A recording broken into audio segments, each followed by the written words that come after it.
All righty. We are live. All right. Greetings, Miss Mia. How are you? I am blessed. I can't complain, just grateful for every day that I can wake up and see the sunshine, or if it's raining, it don't even matter. I concur. I agree with you. It's good just to see the anything going on, whether it's rain, snow, or shine. It's great to be up and still alive. Yes. How has your week been? My week has been busy. We have several things. Things are looking up in terms of the business. People are buying real estate, and people are getting a lot of things going on in the community. A lot of events are going on. And since this is our second event, second show, this is Community Access.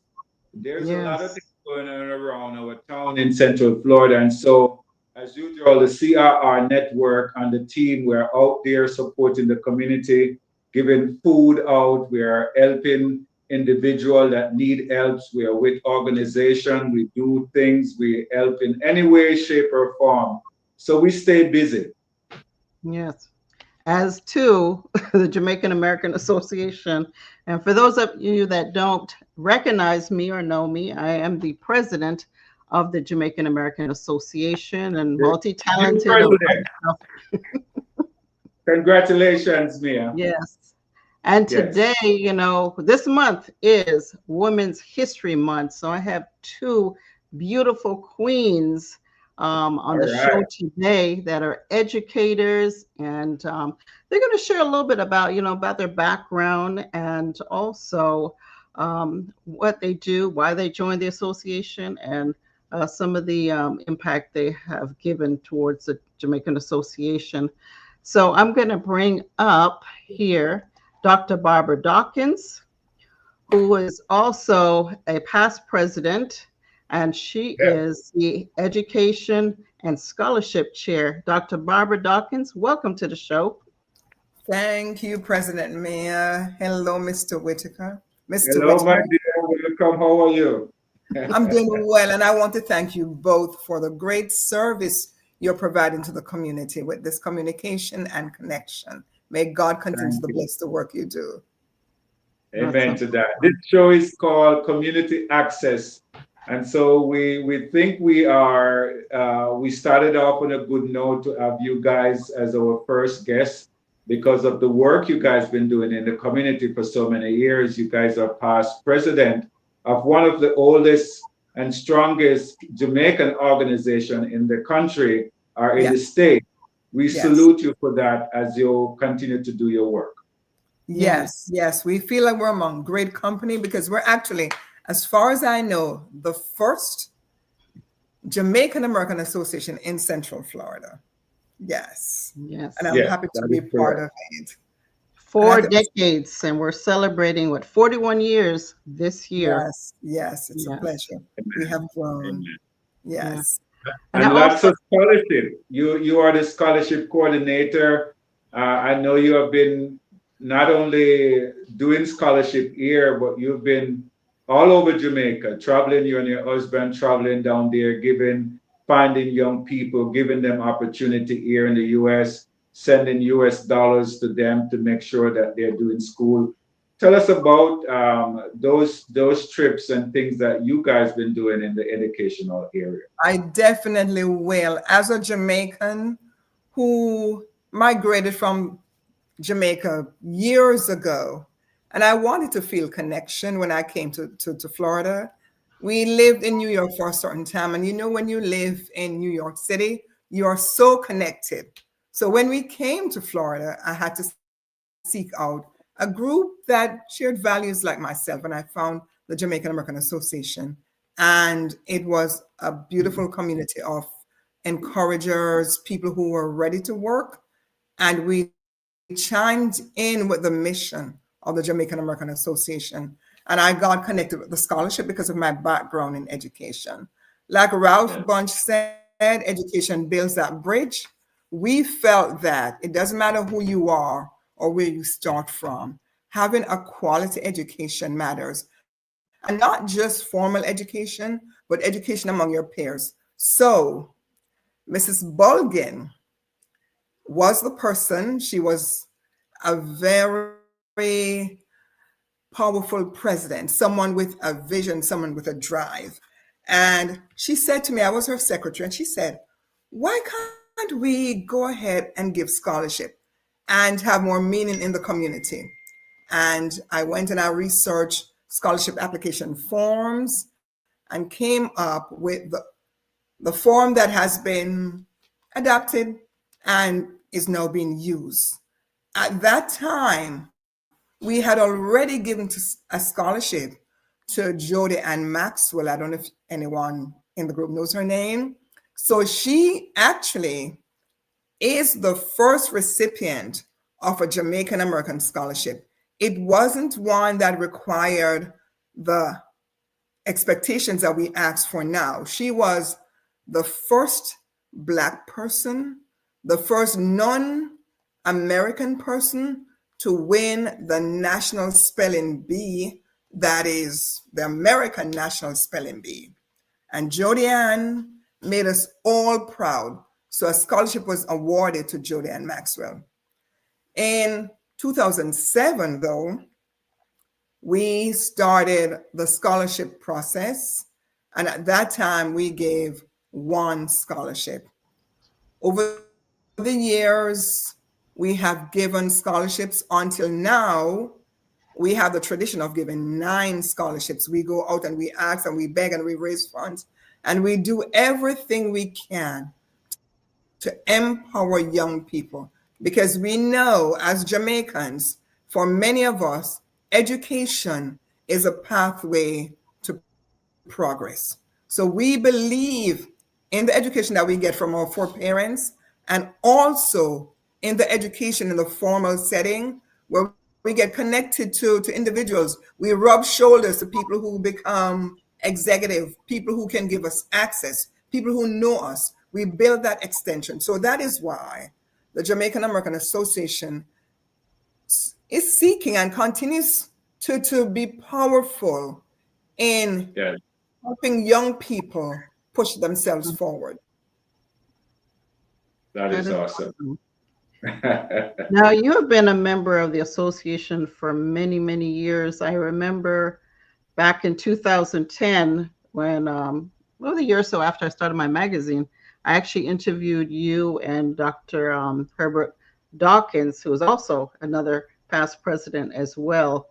Um, Thinking back, share a little bit personal why you joined and some of the impact that you have contributed to the association. Thank you for that question because it means so much to me.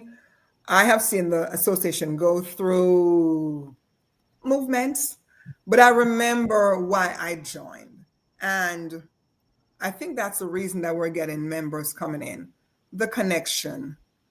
As I said earlier, when we lived in New York, the short time we lived in New York City, there was connection. We lived in Canarsie, because for me it matters where my kids go to school. So we chose to live in Canarsie, even though we were renting and the rent there was not easy.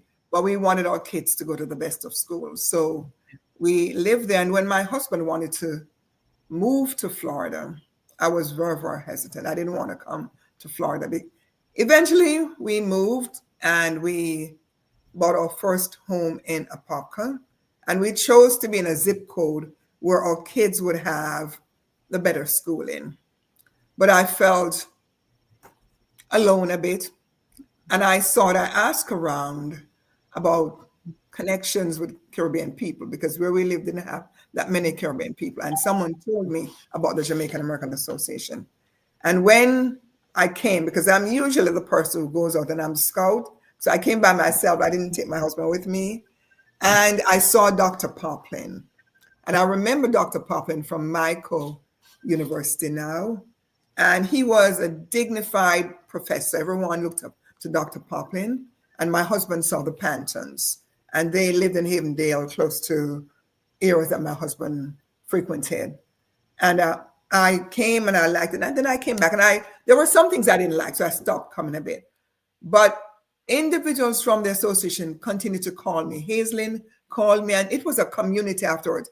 I saw the work that Flo was doing with Fresh Start, Mrs. Lee, Mrs. Bulgin, Mr. So many people there.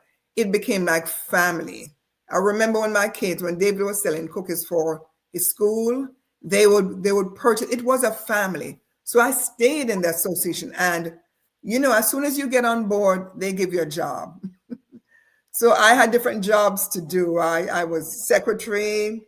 I was chair of various committees. I was a person when we had outreach. I would have the table.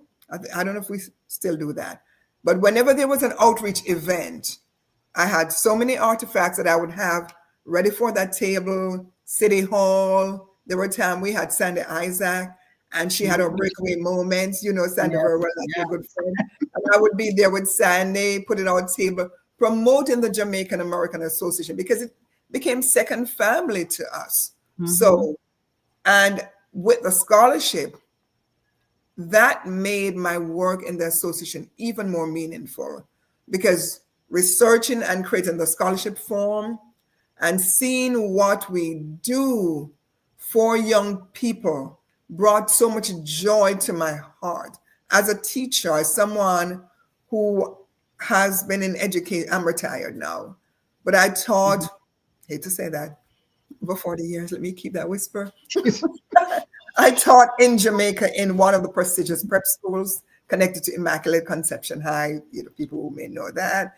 And one of my students from Jamaica was among the 4 finalists for the position of being the president of FAMU.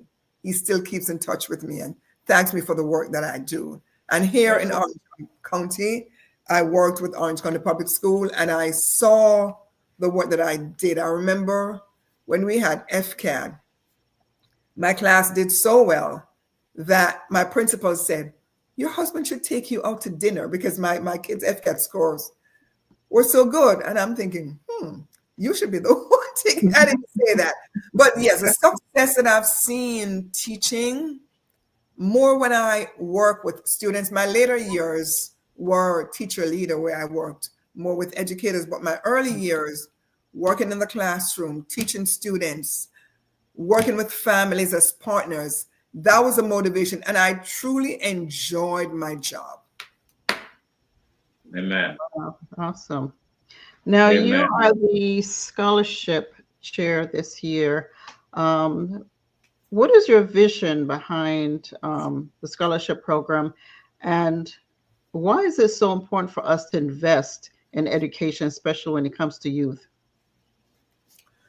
The vision is that we continue to award scholarships and we even grow beyond the 9. Because last year we had 27 applications and we had to say no to students who met the qualification, but we had to pick based on the best of the best. So my vision is that we give more, and for young people, given the scholarship means so much because we get the chance to empower young people.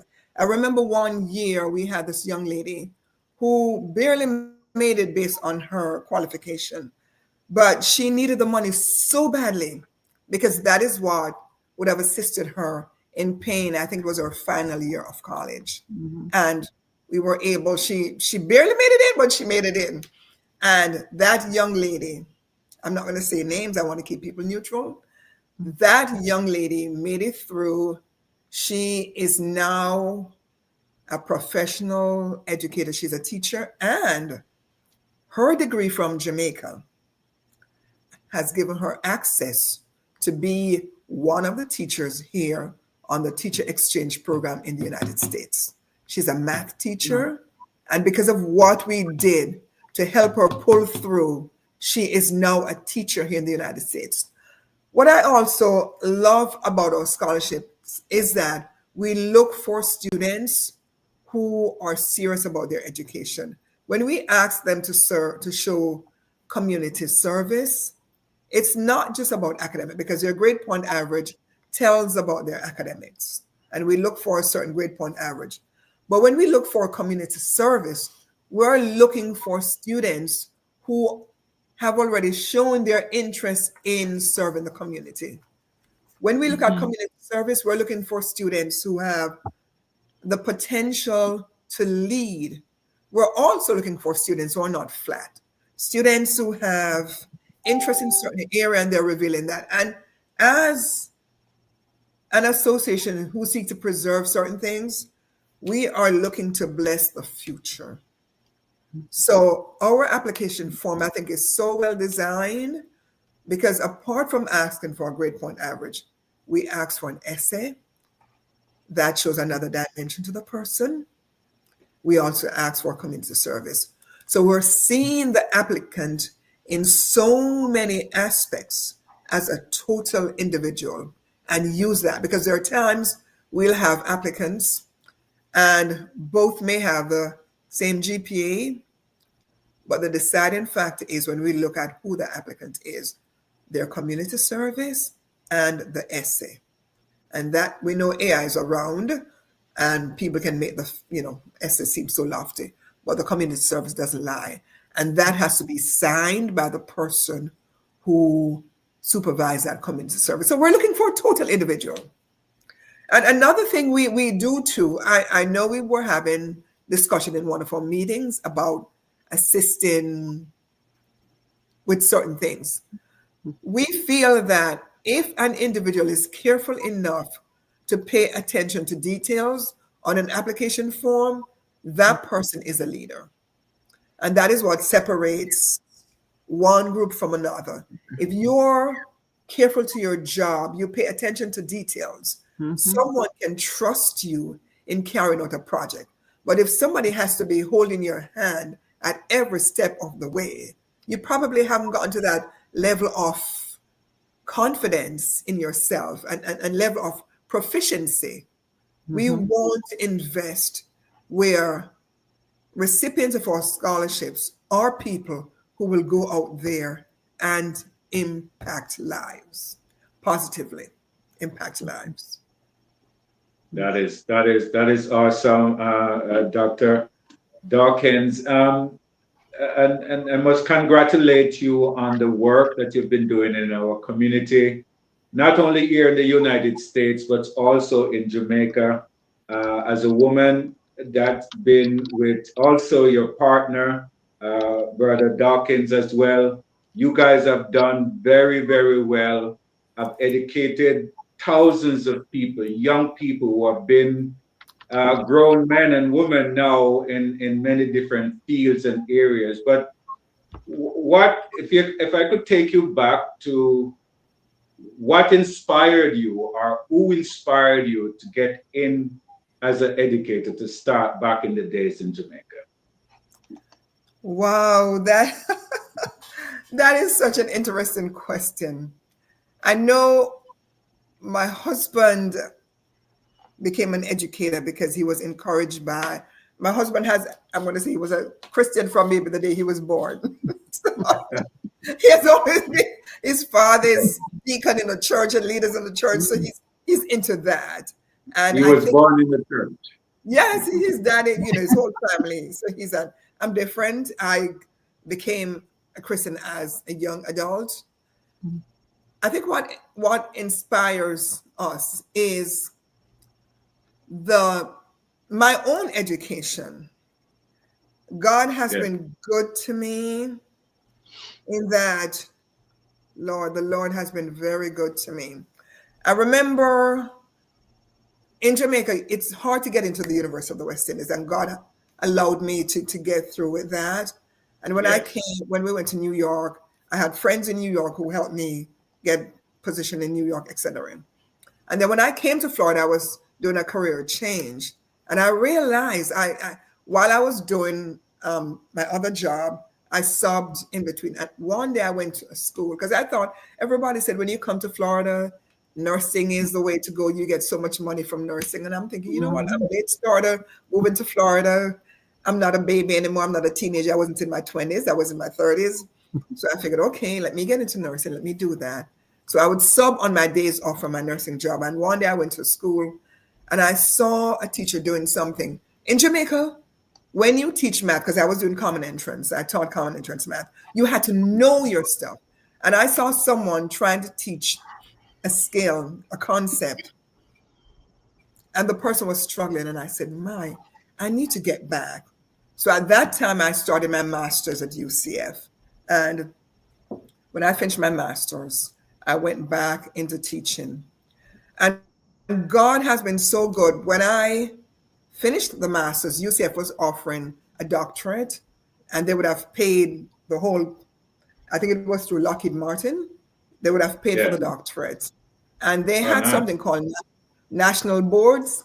And Yeah. national boards is a level of certification where it is for teachers who go above and beyond all the criteria. And I looked at it and I said, you know what? I think I can do that. I think I can do that. And I applied for national board. It's a rigorous level of certification. And one of my main reasons for applying for national boards wasn't so much the prestige, but as a national board teacher at that time, you'd get $10,000 bonus per year. And I'm thinking, we have all kids. I need that $10,000 bonus. And I applied, and God made it so I That's got good. the 10,000. And that helped me Yeah. see education because I went through the process. I pushed students. I pushed them. I remember when I was at in Orange County in the elementary school, because I did elementary and then high school. I had one student who came from Jamaica. He had just come from Trelawney, and he felt so self-conscious about his accent. And his mommy was very happy when he came to my class, and she realized that I'm Jamaican. And I said to him, I'm your teacher, and I'll be your mommy here at school. So don't worry about it. And that little boy was in my class, and you could see him change. And by the end of the year, he passes FCAT, and he just sucked up everything. So I see education. It benefited us, my husband and myself. Yes. It has worked for our children, and I see it working for youngsters. But it's not just the 3 R's, it's also education that builds certain grit, education that propels you to have certain values. It's education beyond the pages in the classroom. It's a certain character building. And I'm going to be quick. Education for me too has to do with your mindset, where we're able to tolerate others. We're able to live alongside others. We try to understand. We don't build walls, we build bridges. And I'm asking God to help me grow because I'm a human being but it helps us broaden our view and accommodation of others. Yeah. And the last thing, the more we invest in empowering people through education now, the better our society. We have this thing from Jamaica, with little but with Talawa. And when I Yes. did, in one of our book studies at work, we had to do this book about grit. And when I look at what grit says, I'm thinking, you know what? That's Jamaica with little but with Talawa. Because it shows your resilience. It shows you the power of rising above. It shows you the power of not being shackled by your where you came from. It shows you that you can excel. And I come back to Ralph Bunch, who talks about education being the bridge that connects people.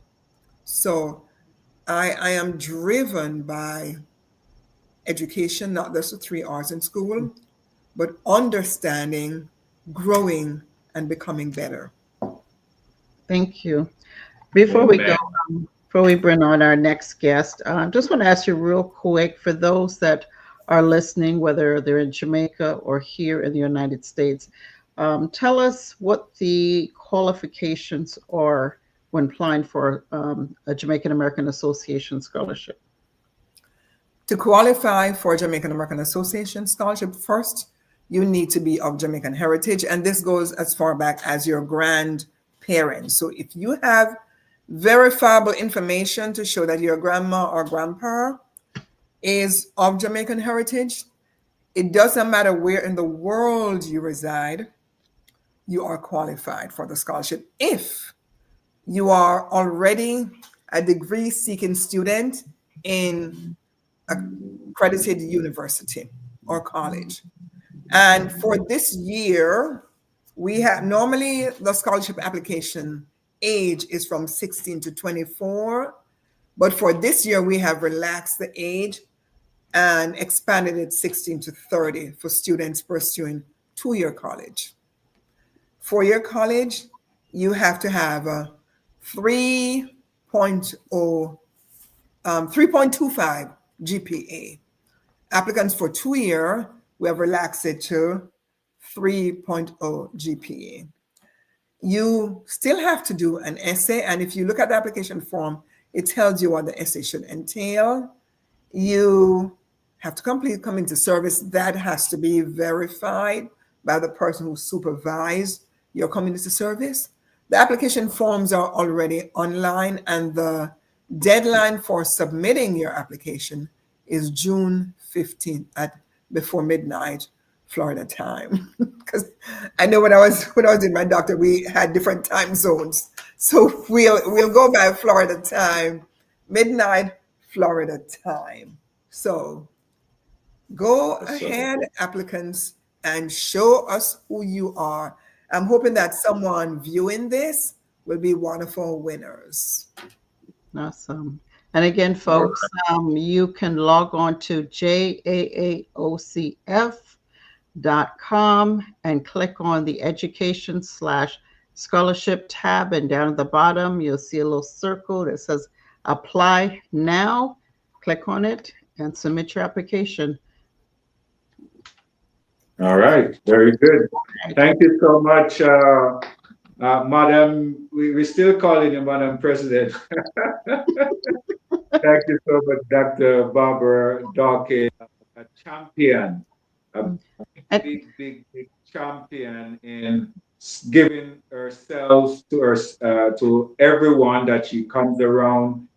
So many people have passed through your knowledge, got your knowledge, and passed through your hands, educating people from all across the globe, not just Jamaica. I know you have been educating everyone that you come across. You guys have just retired now.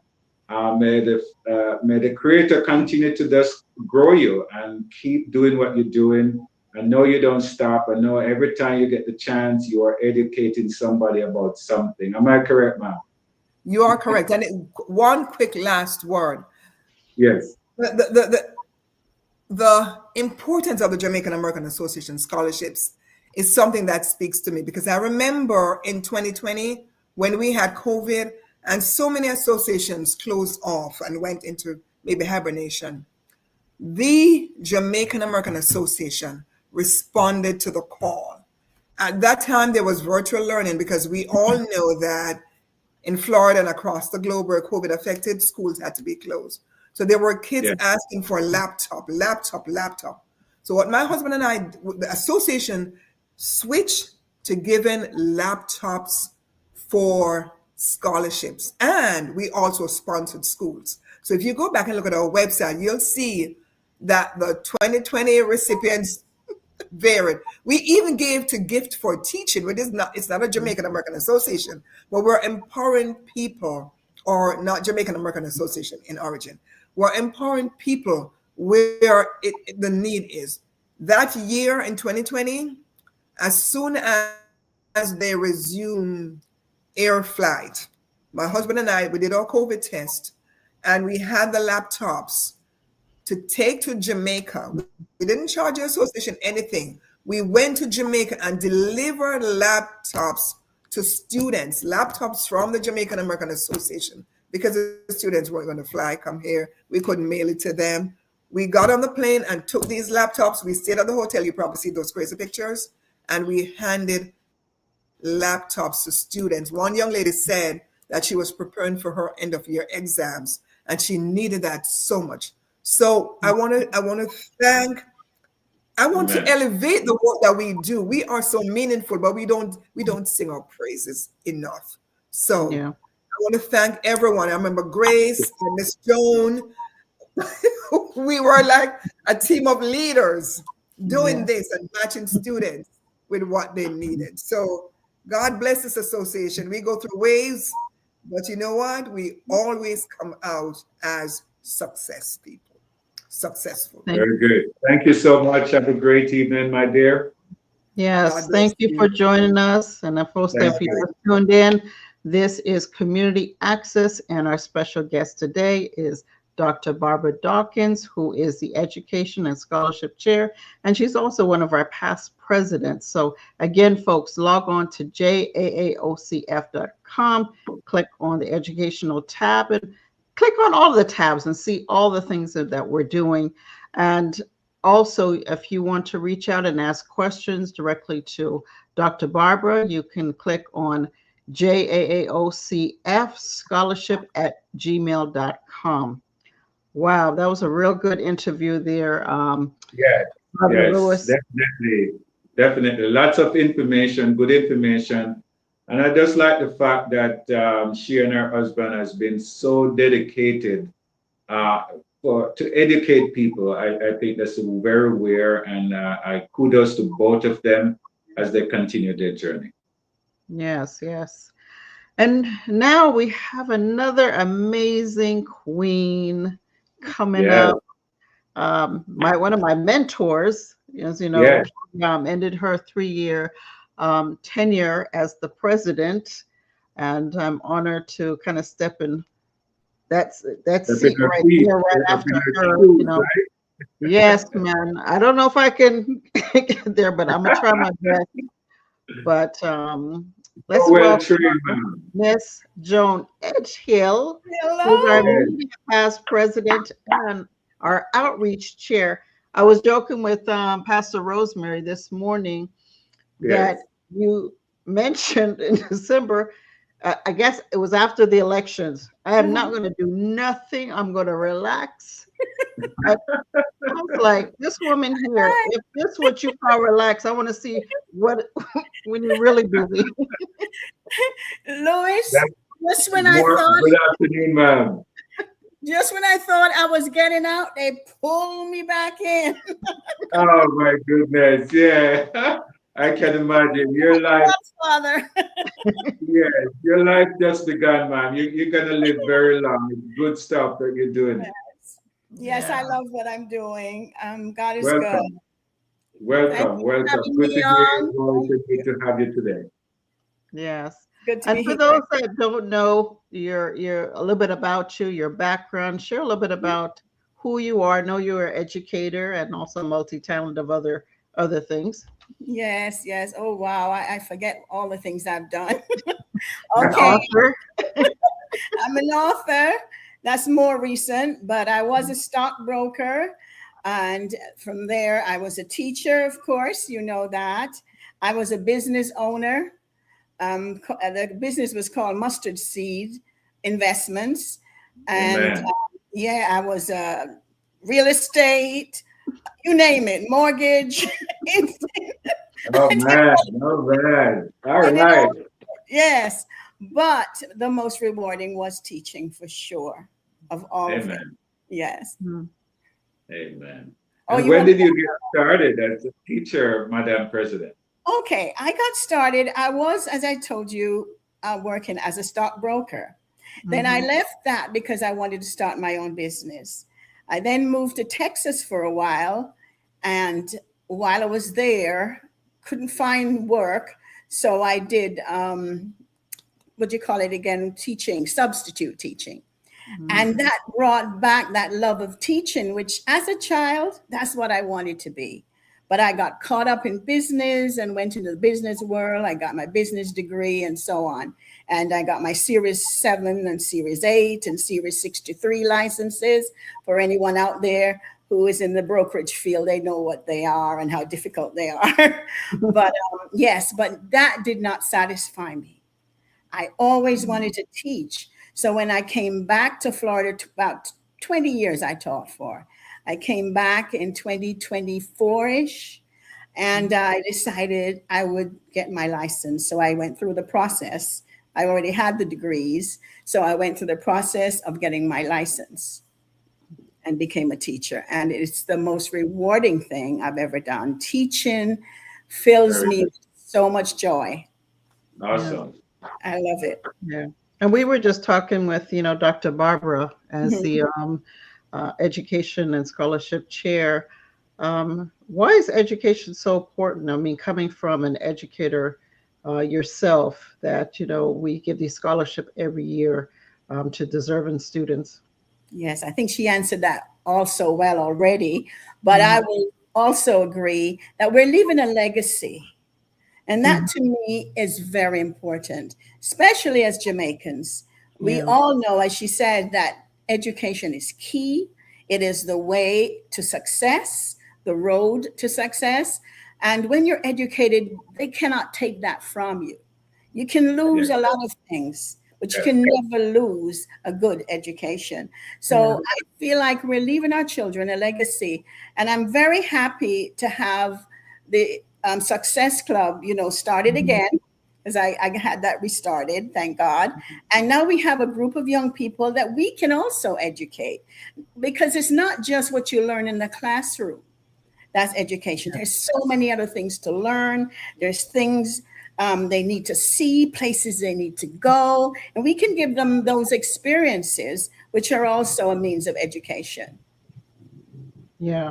And, Yeah. that's so important, as you said that, because I know growing up, my mother always introduced us to different things, to art museums, and because you have to learn how to adapt to different cultures Mhm. and different things. And at an early age as a youth, you know they're not sure what they want to be, but if we you know put them in that environment like we did, we took the kids last year to FAMU Law, Yes. to really see what a courtroom looks like, and Mhm. stuff. We teach them, what's the other life skill that we went to the Barnett Park. They learned how to fish, and we Yes. did a couple of little Also, STEM programs out there. We teach them how to play tennis. yes. You know, And Mr. Widow, we had a financial workshop for our yeah. children. Exactly. Okay. Yes. One Yes. of So, our members, Miss Lydia yes. Topher, who's also stockbroker and stuff. Yeah, so to learn how to manage their money Yes. and Education learn how is, to save. yes, yes. And education is very, very important. When you think about it, all the careers come from us. So you might have us on the lower spectrum, but we should not be. And I think teachers should be elevated much more than they are. Educators should be educated, because where do all the doctors come from? I agree. Hmm. The nurses, the lawyers, and we can go on and on and on. It all started in a school. Yep, Yeah. with teachers.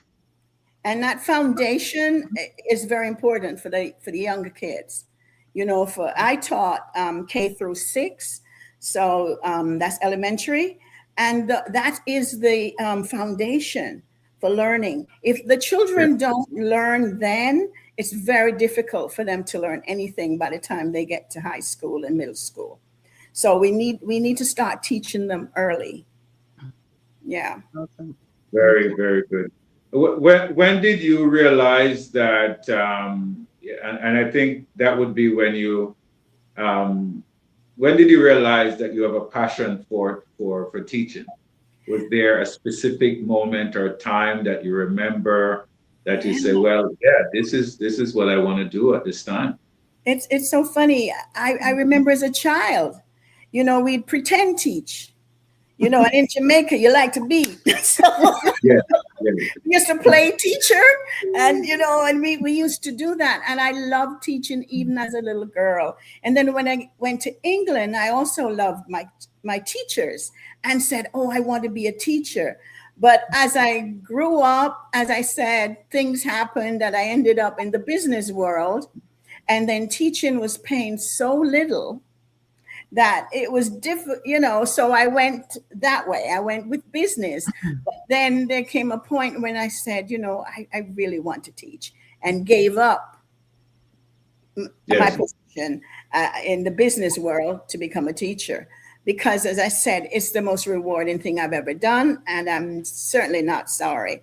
And now when I see my children and they Some of them are on Facebook, and they remind me of how I was the fun teacher and how much they love being in my class, because I've always been one with poetry, as you know. So I'd make rhymes and make music. So they would sing, sing the answers. So they knew if they forgot a concept, they would just have to sing that tune in their head and be reminded, oh, this is what main idea is. Okay, Yeah. or this is what it means to find the author's purpose in something, and so on. So they use that for math, for science, and a song for everything. So yes, I used poetry and rhyme even then to teach my children. That is great. Very Yeah. good. Very good. We need some of those back in the classroom. What do you think? Yes, yes. I saw one on Facebook, and one of my past students sent it to me and said, "Hey, Miss Edgehill, remember this?" I said, "Oh yeah, that was me." That is great. That's Great. awesome. If Thank you you for just sharing that.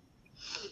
Yes. Yeah. Go ahead. Now, you are the outreach chair. Tell us what's going on, because I know there's a lot. I can't keep up with you. Outreach. Hearing, I get exhausted. I'm like, oh my God. That's like I need a power drink. Oh my gosh, outreach, it really does encompass a lot, obviously. Mhm. And we're trying to reach out to the community as well as to our own members. So one of the things we do is we call members who are sick and we check on them. We may go to the rehab if they're in rehab, or to their homes, and we send out, cards and so on when they're sick, take them flowers, make them feel like they're part of us, even though they cannot be with us. So that's just one of the things we do. And then, of course, another thing we do is we have things like Black History Month, where we have a lot of fun, where we celebrate all our icons, in Black history. And we talk about, people get to give presentations. I think, Mr. Witter, you've probably been to one of them, our events. Yes, ma'am. I have been to several. Yes. I remember you gave a And he presentation. participated, yeah. Oh, Yeah, yes. and he messed up and everything. Yes. So we do that. And then we also, coming up in June, I'm wanting to have a Caribbean Heritage Month celebration that's bigger than we normally have, because every year we have one. But this year we want to invite all the Caribbeans, seriously, in Central Florida, who can come to be with us and maybe be vendors and to give performances and presentations and so on. So we want it to be an event where we get together as a people of the Caribbean region and show our solidarity, and discuss our similarities and our differences and so on. But what makes us more similar is what we really want to talk about, because we really have a lot in common. So that's my hope. So June 20th, we're hoping to have a Caribbean Heritage Month celebration. Then, as you Awesome. know, do I go on? Health fair. We have the Yep. health fair coming up. So Miss Marjorie Brown, she's spearheading that, but outreach is a big part of that, obviously. So we will be helping her with that. Then later on, we're hoping to have a garage sale where we will be selling selling items to raise funds. And after that, we have Thanksgiving baskets where our members, we collect items, food items, and we put them in these pretty baskets and we give them to people in the community that needs them. We also give out gift cards. So we'll be doing that again this year. Then in addition to that, in December, we have our Harbor House gift drive, where we will also be collecting Christmas gifts, brand new gifts, and we take it to Harbor House because we want everybody to feel good around that time, because that's a very difficult season for a lot of people. Believe it or not, a lot of people are sad during the Christmas season, so we want everybody to feel a part of that celebration. So these are just some of the things.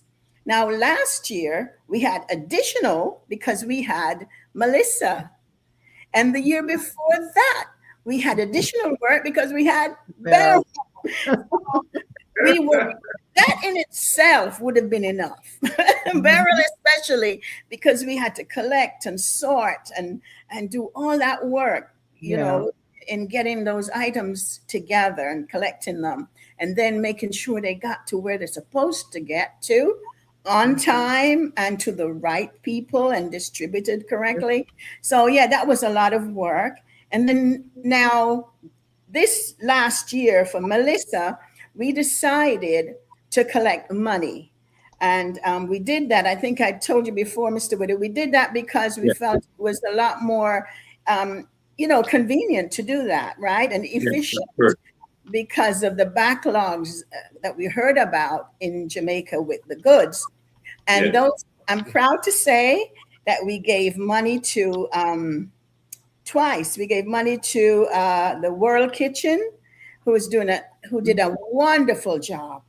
World Central Kitchen, that's their correct name. They did an amazing job in Jamaica and around the And world, right? yes, In feeding. yes, And I'm told, someone said they had Jamaican chefs cook the food to ensure that they got real good Jamaican that is true. food. And Wow. That people, is yeah, people praised them in particular. Mhm. Then there was another group that we gave to called the Integrity Children's Fund, because our heart is always with the children Mhm. and we wanted to make sure they were okay. So we gave money to them too. And then more recently, we were given to another school who lost their roof, and another a Bible school that lost, goods as well. That we're Bibles. yeah, Bibles. So we have done a good job, thank God, in advertising, and we are just so grateful. Thank you to everybody, by the way, who donated. Amen. Thank you. And Yeah. as I said before, we have so much integrity. We have bylaws, we have financial reports, and we have documentation to show that your money is going where we say it's going to go. Yeah. And that I'm very, very proud of. Yeah. And just as, as you mentioned, when we send things, one of the things that we do is research to make sure we choose the Yes, right organization that we know it's going to yes, get there. And yes, because we know some companies, a lot of their funding goes towards administration and not so right, much to the relief. So I think one of our members, Miss Nardine, really did some research and stuff. right. Yeah. Yes, you're right. As president, I asked Ms. Nardine to do that because I wanted to make sure that everybody was involved in deciding.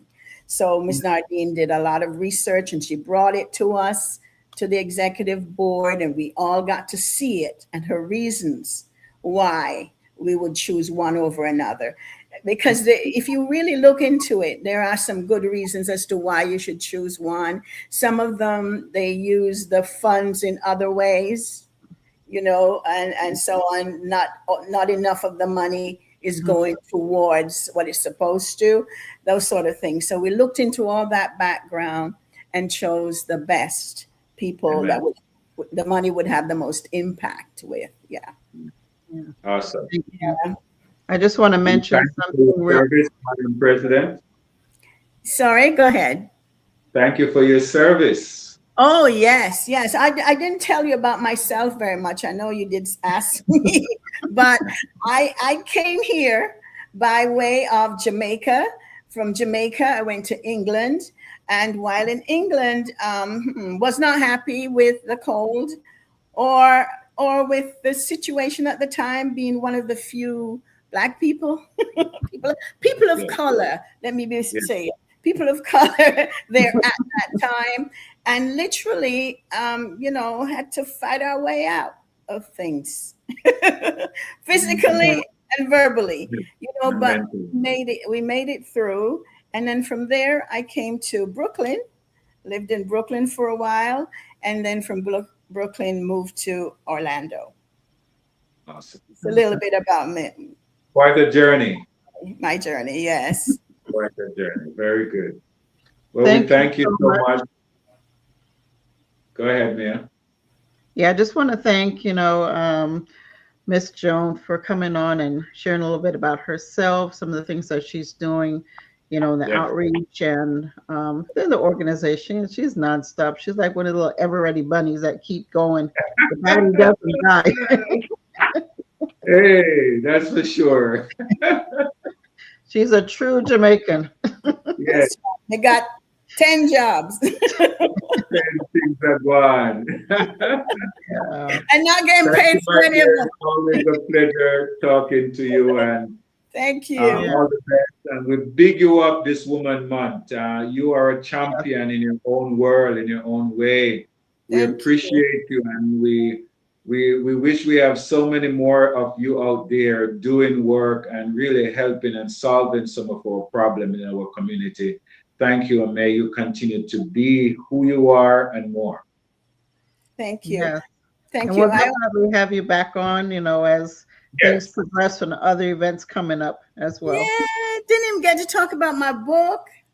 It's Next Oh, time. next next time time, we'll do man. that. I need to remember my.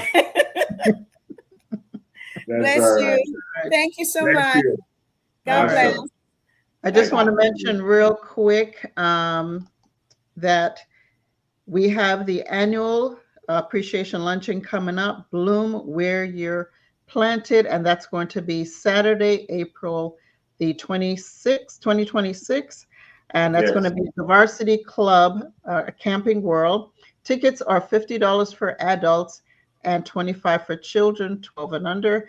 Going to have live performances, music, door prizes, and of course, you can visit online at JAAOCF.com. Right there, you can purchase your tickets, or you can actually call 407 292 3719 or 407 467 1741 or 352 321 0932, or just visit us on our Facebook page at JAAOCF and see Awesome. all the things that we're doing. Yes. Yeah. And before we go, we also want to remind you this Saturday, coming up on the 14th, this big concert. It's called the Pray Again album launch and concert, put on by Sister Prudence or Minister Prudence, a bunch of folks, if you can see, a bunch Wow. of artists. It's the biggest Caribbean gospel concert for the year. And it's all taking place on Saturday, and it's all going to be at the Faith Cathedral Deliverance Center, 4425 North Powers Drive, right here in Orlando. A phone number to call for tickets. Tickets are only $30. Pre-sale, $35 at the door.